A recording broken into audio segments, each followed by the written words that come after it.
আসসালামু আলাইকুম, কেমন আছেন সবাই? আশা করি ভালো আছেন। আজকে নিয়ে আসলাম আর একটা বাটন ফোন। অনেকদিন পর কাজের ভিডিও তেমন একটা করা হয় না, কাজের চাপে।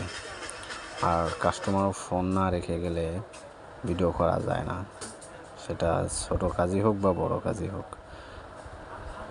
একটা ফোন সময় করে না রাখলে ভিডিও করতে পারি না। তো এটা সম্ভবত ওয়াটার ড্যামেজ ফোন ছিল, অন হয় না। এটার সিপটা রিভল করব, এটা সুন্দর করে রিমুভ করলাম আউটকান দিয়ে। তারপরে আইসির রাঙগুলো পরিষ্কার করলাম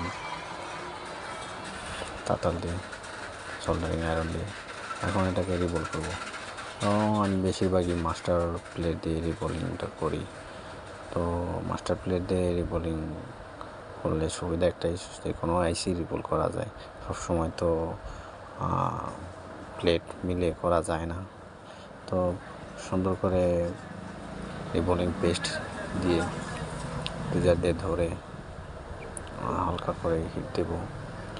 তো প্লেটের মাথায় ওইটা দেওয়ার একটা চেষ্টা দেওয়ার কারণ হলো যেন প্লেটটা ফুলে না যায় হিট দেওয়ার সময়।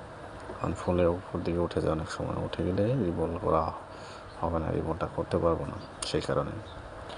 তো রিবোল করা হয়ে গেছে, এখন এটাকে উঠাবো, উঠিয়ে দেখবো। উপর থেকে প্লেট দিয়ে সুন্দর করে কেটে নিলাম, যেন ছোটো বড়ো যদি কিছু থাকে সমান হয়ে যাবে।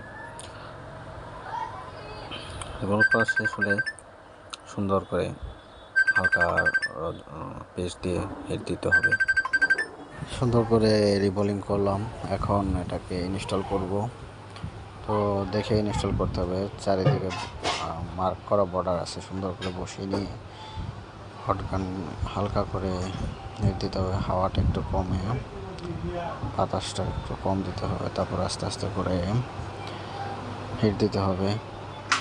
হিট দেওয়া হয়ে গেলে টুইজারের মাথা দিয়ে হালকা করে নাড়া দিতে হবে, তাহলেই বল্টের সাথে মাদারবোর্ডের সাথে সুন্দর করে লেগে যাবে। কাজটা হয়ে গেছে আমাদের।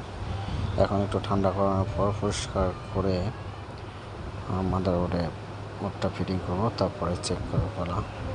ইনশাল্লাহ কাজটা হয়ে যাবে আমাদের। আলহামদুলিল্লাহ, মোবাইলটা অন হয়ে গেছে, দেখতে পাচ্ছেন। তার সাথে সবাই ভালো থাকুন, সবাই দেখবেন, সাপোর্ট করবেন।